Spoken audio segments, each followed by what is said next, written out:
Compañeras, compañeros, en primer lugar, agradecer a los compañeros y compañeras de la sección 22 por permitirnos estar en este espacio. Por supuesto, a la Coordinadora Nacional de Trabajadores de la Educación, que no hay un mejor homenaje, un mejor espacio para recordar esta fecha tan importante del 14 de junio de 2006, que no sea en medio de una batalla importante que está librando la Coordinadora Nacional de Trabajadores de la Educación. Quiero dedicar estos comentarios, estos 15 minutos, en primer lugar, para hacer un homenaje a los 28 compañeros que oficialmente registramos fueron asesinados en los 6 meses que duró este movimiento, del 22 de mayo del 2006 al 25 de noviembre del 2006. Pero también, compañeras y compañeros, quiero hacer estos comentarios para traer a las nuevas generaciones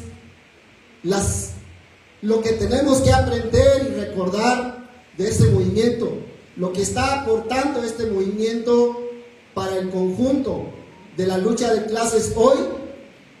en el escenario en que está enfrentando hoy mismo la CENTE, una lucha que parece ser que conforme avanza encuentro más parecidos en todos los sentidos de lo que vivimos en el 2006 en la lucha en Oaxaca, ahora en un contexto nacional. Entonces, quiero en primer lugar abordar algunos elementos generales, muy generales, de los antecedentes que nos llevó al 14 de junio. Luego, citar algunos aspectos fundamentales que considero que nunca se nos deben olvidar de los acontecimientos que sucedieron en los 6 meses de lucha, y luego finalmente abordar efectivamente algunas cuestiones que hoy pareciera ser que se reflejan en un espejo del 2006 en Oaxaca. Compañeras y compañeros, ¿por qué Oaxaca? ¿Por qué 2006? ¿Y por qué toda esta historia de los últimos 20 años de alguna manera nos vuelven a traer una y otra vez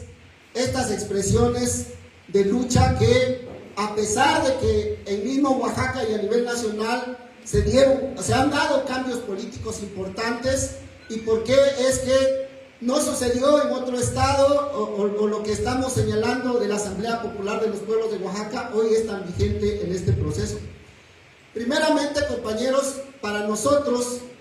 los hechos del 14 de junio y todos esos 6 meses de lucha no son aisladas, forman parte de un proceso permanente, continuo, interrelacionado de la lucha de clases a nivel estatal y a nivel nacional.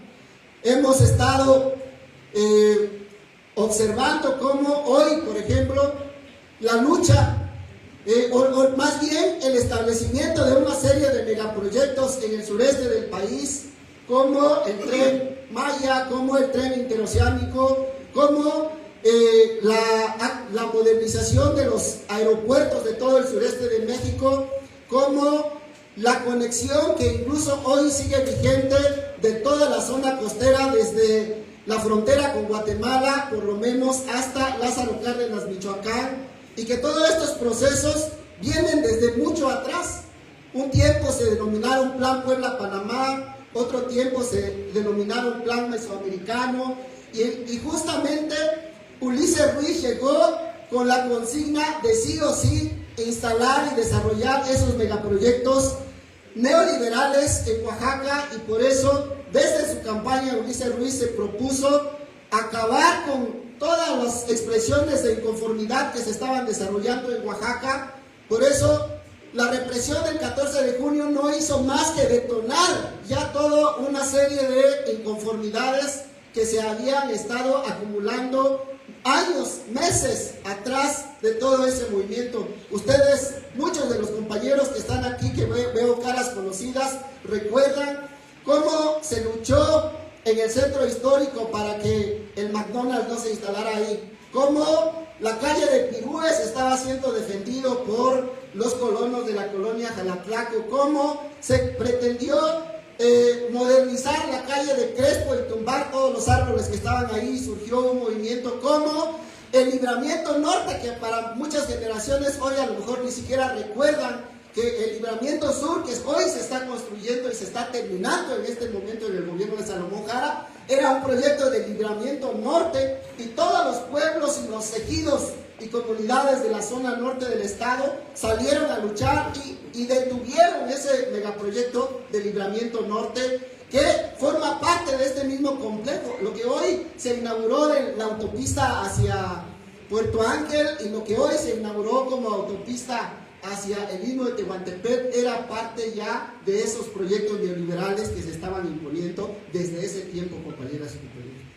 Y entonces, frente a esta imposición de los megaproyectos neoliberales del régimen, que tiene como objetivo fundamentalmente los recursos naturales y la mano de obra de los pueblos, no solamente de Oaxaca, sino de todo el sureste del país, dado que el sureste del país sigue siendo una zona en donde los recursos naturales están incluso a la fecha siendo todavía yacimientos vírgenes, es decir, que no se han tocado prácticamente, mientras que los grandes mineras han saqueado ya se han llevado toneladas y toneladas de minerales preciosos de todo el norte del país, compañeros. En Oaxaca, por ejemplo, está el yacimiento más grande de hierro de América Latina, en las cadenas montañosas de la Sierra Sur de Oaxaca. Y así también hay decenas y decenas de concesiones mineras que por hoy, por la resistencia de los pueblos, no se han podido tocar. Y esa es la razón fundamental por la que el régimen quiso imponer al tirano Ulises Ruiz Ortiz, pero para desfortuna del régimen, hay un pueblo en Oaxaca también que históricamente ha mantenido una resistencia, una pelea fundamental por la conservación de su cultura, de sus tradiciones, de sus recursos naturales. Y en medio de eso, por supuesto que el movimiento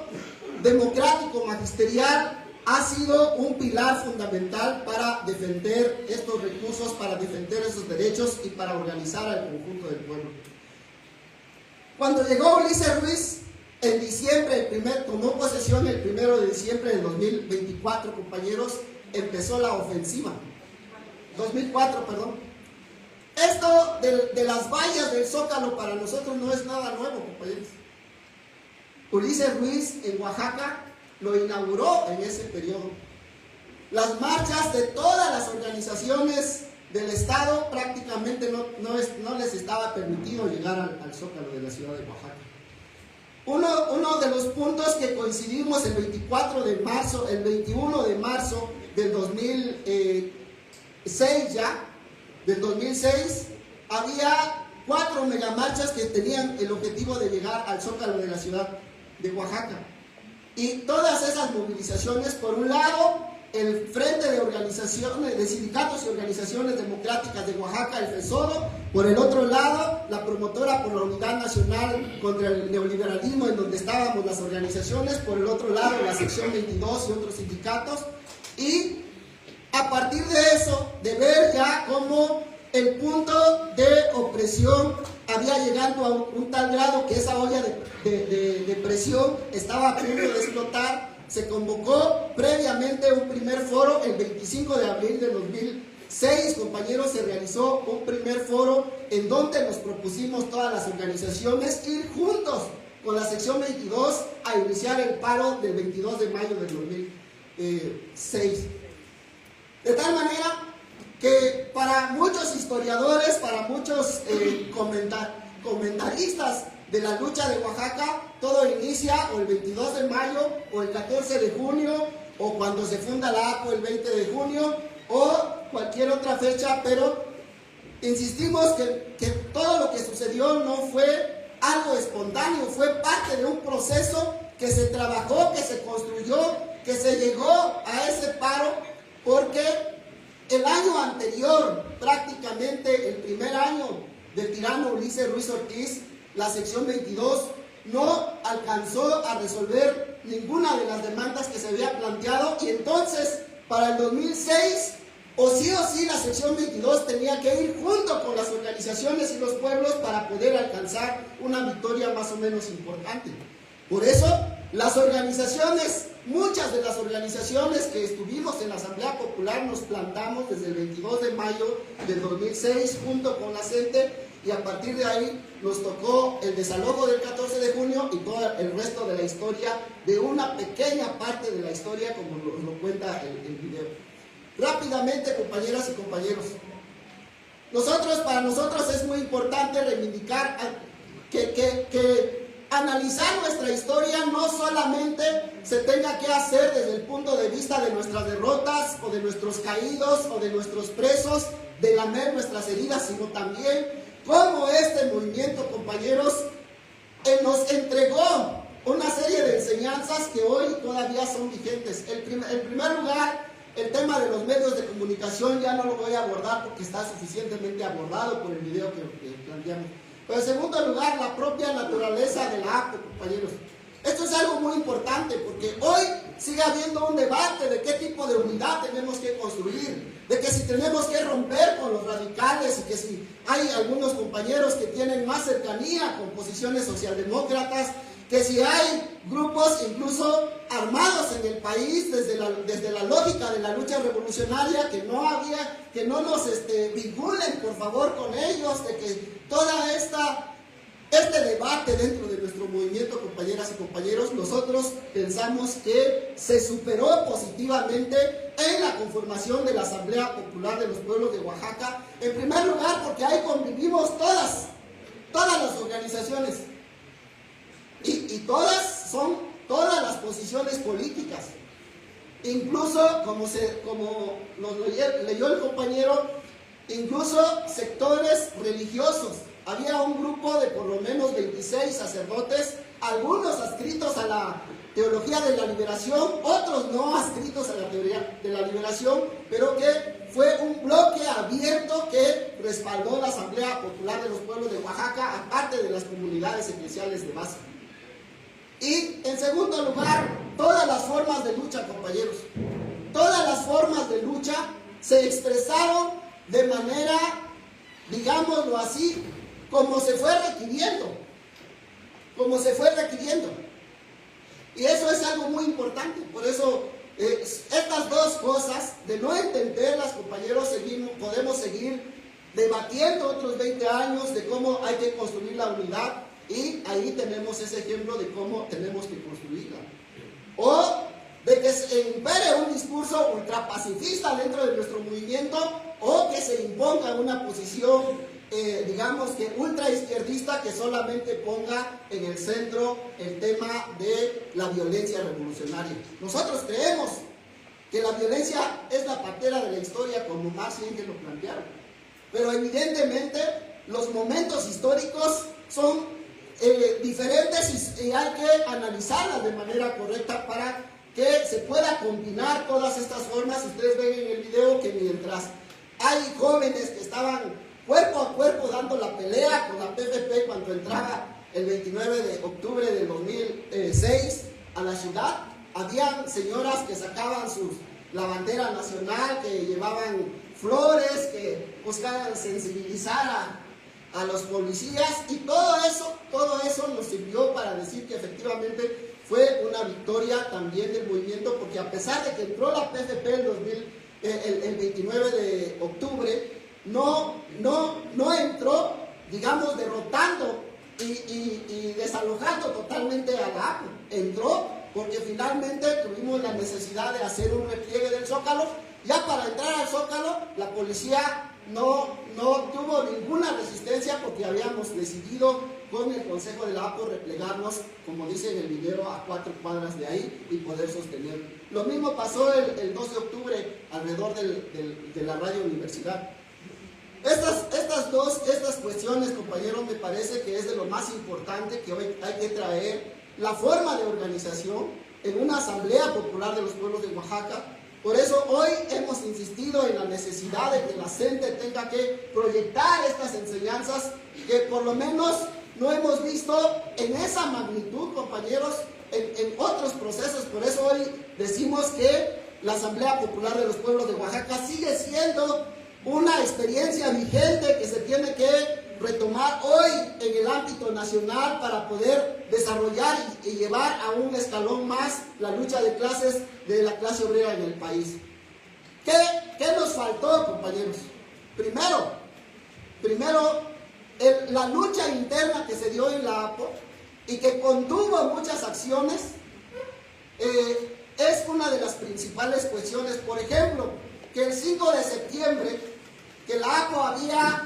decidido tomar el Palacio de Gobierno Estatal y desde ahí ejercer lo que en los hechos estaba ejerciendo entre el 22 de agosto hasta el día en que entró la PFP, el 29 de octubre, la APO tenía el control de la ciudad. El gobierno despachaba en el hangar militar,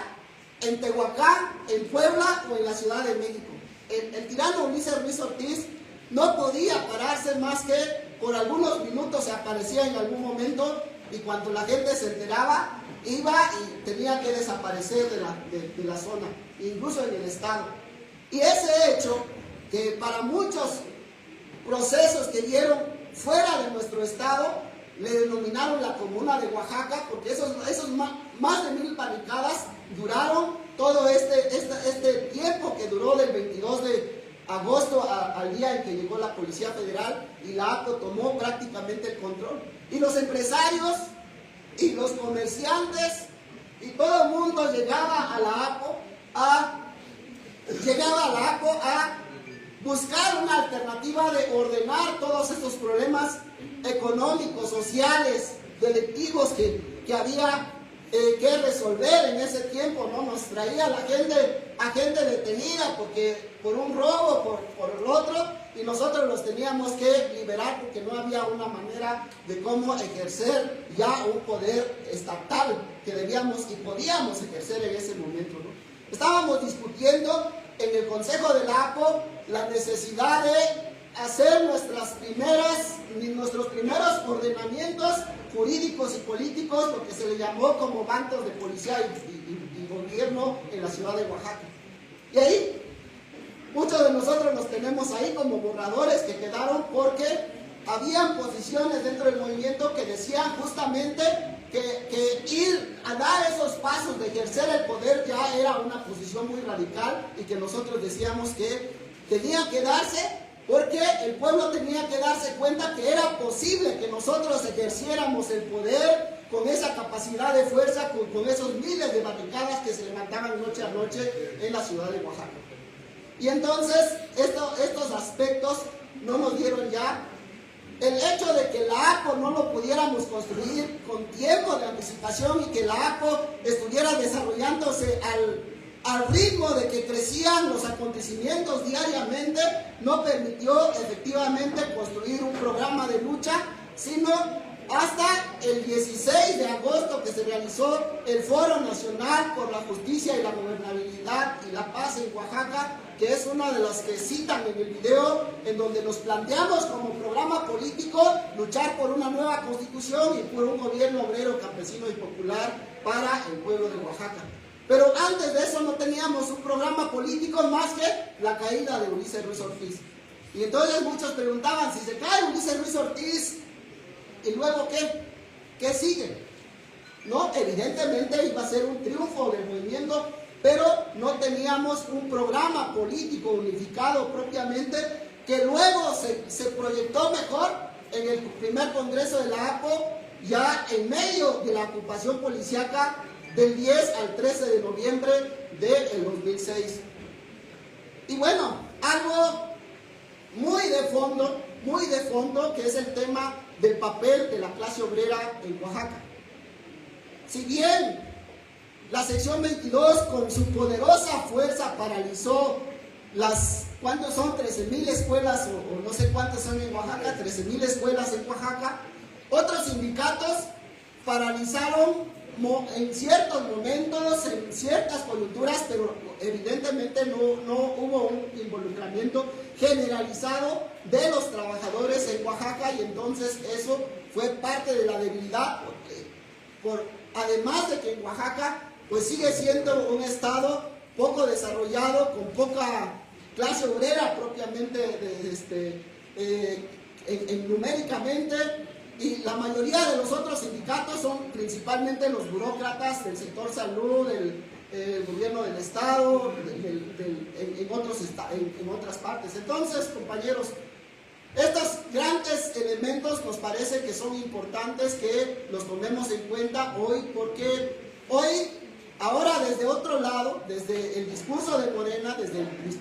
discurso y la acción de Morena en esto mismo, estos grupo de personas que formaron la valla humana alrededor del estadio, este discurso de que son unos cuantos y que son los radicales nada más, este discurso de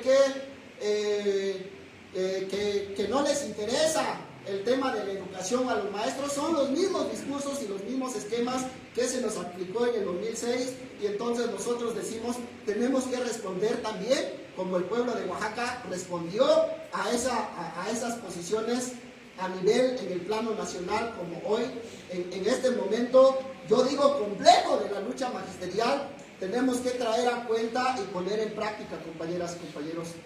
Una disculpa por los tiempos, pero ya cerramos con eso, agradeciendo nuevamente a la CENTE, a la sección 22. Para nosotros siempre ha sido fundamental el papel de la sección 22, el papel de la CENTE también a nivel nacional. No hay otra fuerza